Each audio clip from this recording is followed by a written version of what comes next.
Today we are going to start a new lesson, that is chapter 20, punctuation. Okay, you can also open your book, page number 182, punctuation. It's very simple chapter. Okay, so when I read the chapter, you can also open your textbook and we can do the working sheet together. Okay, so what is the punctuation? While speaking, we use short pauses, long pauses, particular tones to ask questions and express feelings such as surprise, sadness, happiness, and so on. So while we speak, we use all these short pauses, long pauses, and a particular tone to ask questions and express feeling such as surprise, sadness, happiness, and so on. So when we speak, we use all these. Such pauses and tones makes the listener understand what the speaker wishes to communicate. So when we use all these short pause, long pause, and the way we ask the questions, there is a tone of voice changes. And the listener, one who is listening to us, understand what we want to communicate to that particular person. Okay. Similarly, when we write, we need to indicate these pauses and tones in order to convey our intent meaning better. So when we speak, we can communicate doing all these. Changing the tones and the pauses, short pauses and long pauses. So when we read also, when we write, so what will happen? To make these communicative intention clear in written communication, we use punctuation marks. So we use different punctuation mark to understand the communicator. When we read, when we write, others may understand, we use the punctuation mark. Okay. So, what is capitalization? We have learned in smaller classes, no? What is capitalization? Primarily, we use capital letters at the beginning of the sentence and for proper nouns. So, we use when the capital letters, we normally use at the beginning of the letter, the capital letters we use, and also for the proper nouns. Capital letters are used in some other contexts as well. So, let us see. The following are the sections. You can also look at the book. The following are the sections you show where the capital letters. So, let us read one by one. On page number 182. The first word of every line of a poem usually begins with a capital letter. So, when we read the poem, you can see every line we begin with the capital letters in the poem. Okay, you can also see the poems which is in your textbook. You can see every poem when we begin, the capital letters are put there. The next one you have to remember, the first word of reported speech in indirect speech beginning with the capital letter.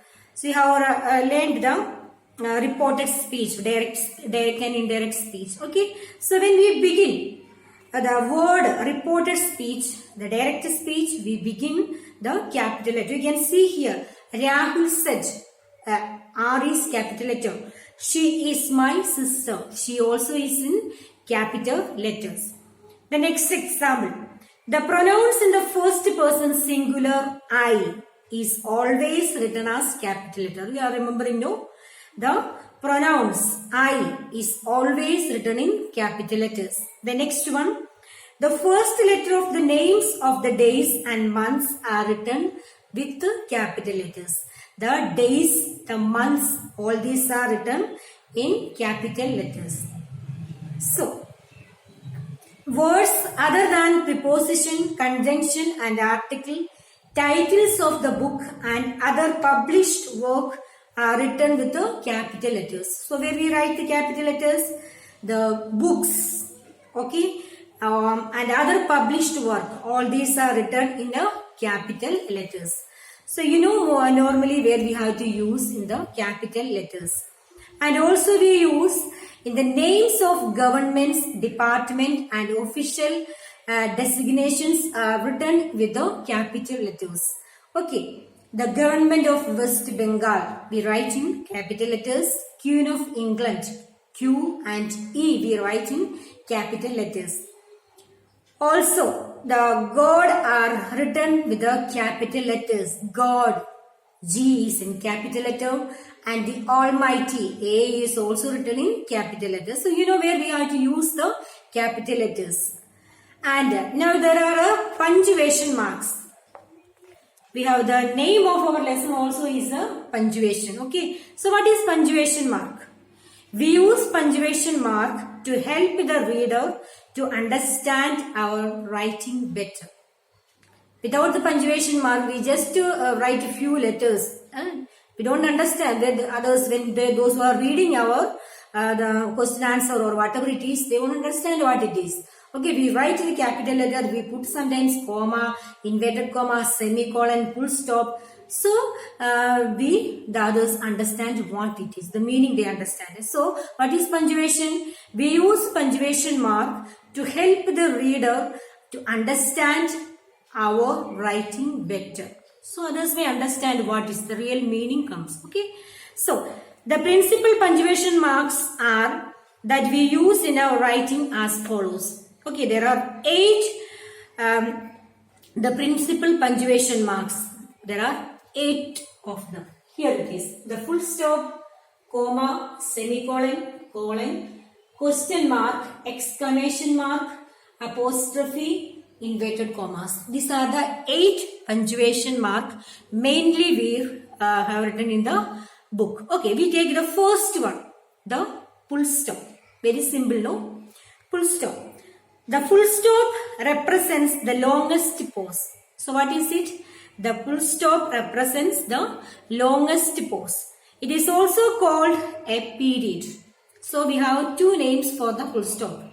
What are the names? It is the longest pause and also it is called a period. We use a full stop to mark the end of the statement, a command, a request or an instruction. So where we use the full stop? We use a full stop to mark at the end of a statement. At the end of a sentence, we put full stop. Okay? Or a command, a request or an instruction. Given after that, what we do? We do the full stop. The full stop is used at the end of an assertive or an imperative sentence. So where we use the full stop? At the end of an assertive or imperative sentence. I can give you an example. Same thing, it is written in the textbook also. Monica is a good person. It's a statement. Okay, so at the end what we do? Full stop. Get me a glass of water. At the end what we do? Full stop. Okay, so what will the full stop? At the end it's a long period. It is a long pause and also it is called a period.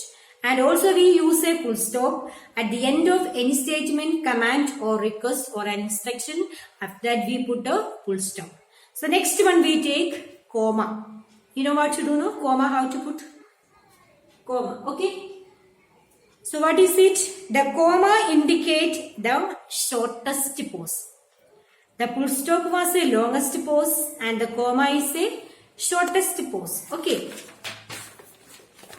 So, comma is used to separate 3 or more words in the same part of speech. We know that we take just a little breath.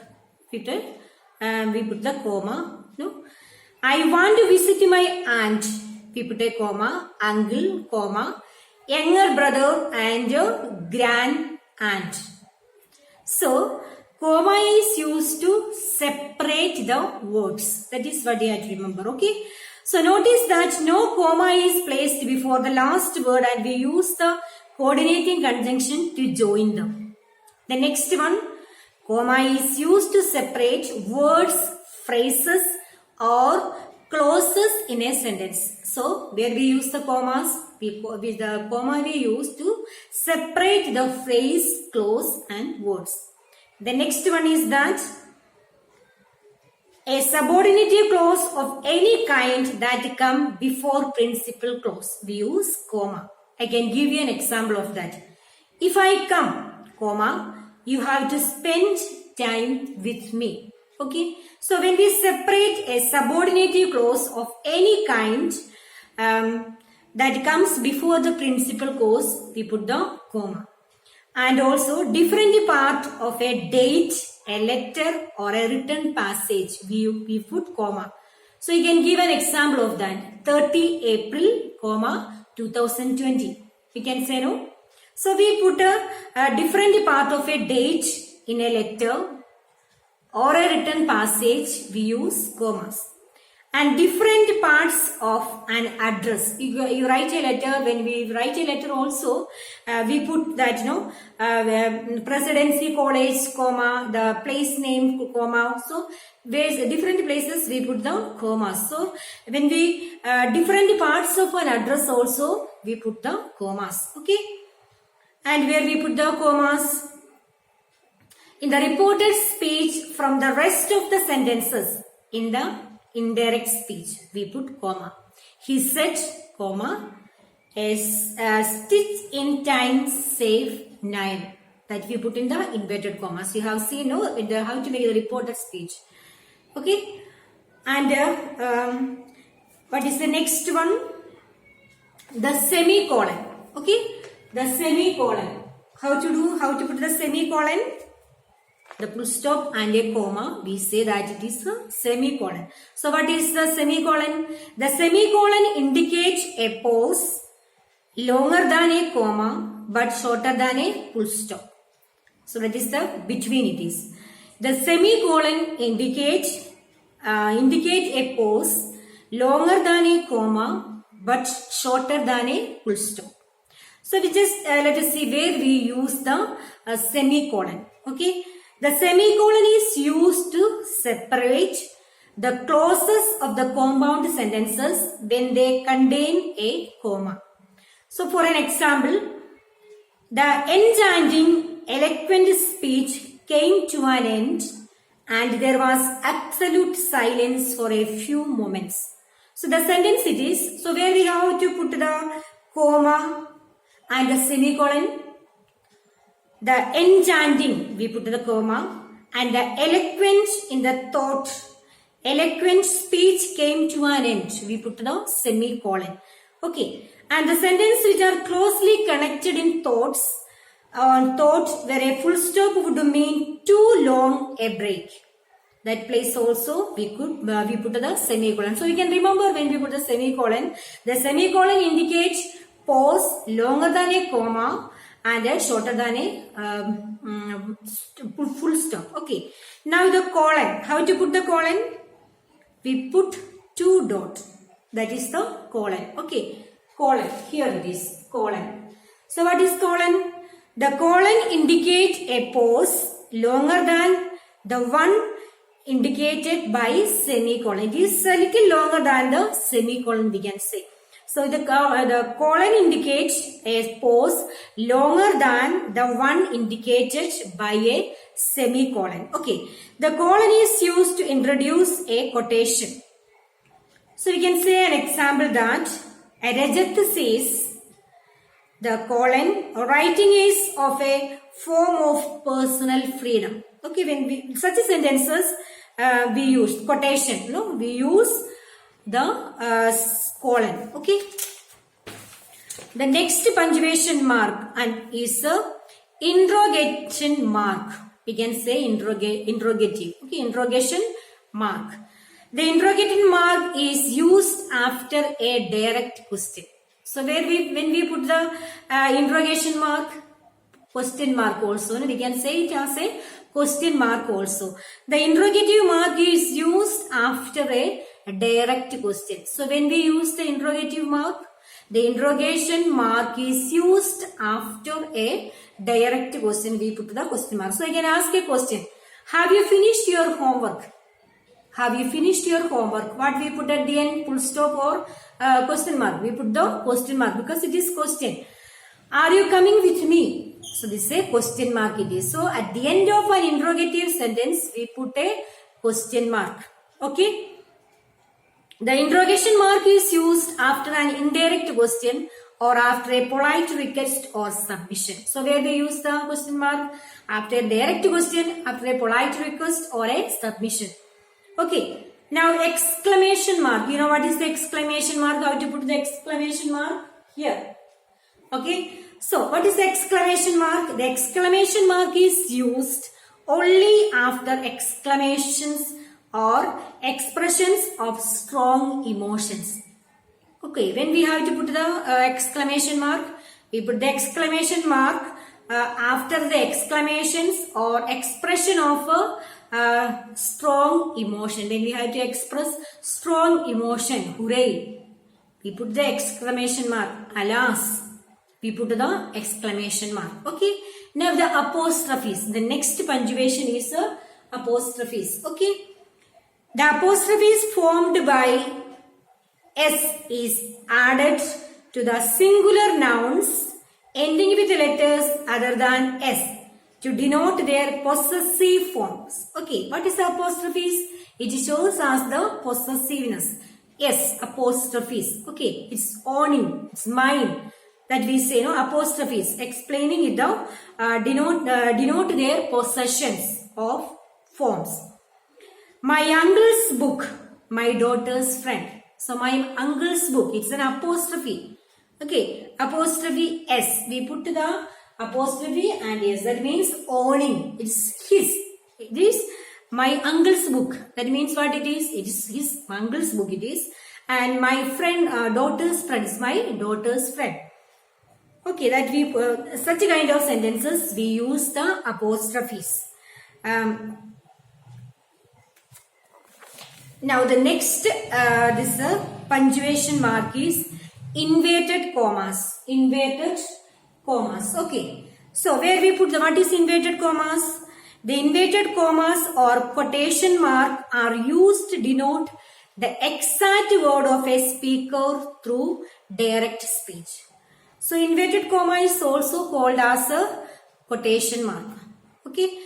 So are used to denote the exact word or of a speaker through direct speech. Mostly we do this in direct and indirect speech. Okay. So you can either singular or double quotation mark. We can put as a double also. We can put a singular also. Okay. But whatever you use them consistently throughout the text. For example, I can give practice make a person perfect. We put the two inverted commas, double inverted commas, then commas, said my teacher. Okay. My teacher said practice makes a person perfect. Okay, that are the different ways of doing the inverted commas. So, the quoted speech, the speaker is saying something that we put in the inverted commas. Okay. So, inverted commas or a quotation mark are used to denote the exact word of a speaker through the direct speech. Okay. These are the 8 punctuation marks. This lesson is very short and also very simple. So, there is not much exercise. Write and do it on the board. I hope you understand what it is. You can also open the book on page number 185, 6 and 87. So, punctuation marks are in your books which is given are mainly are 8. The full stop, commas, semicolon, colon, question mark, exclamation mark, apostrophes and inverted commas. Okay. And also dear students, go through the lessons once again and there are few exercises which is given. If you can do by yourself. Otherwise, I will be giving a few for you to do. Thank you students for listening.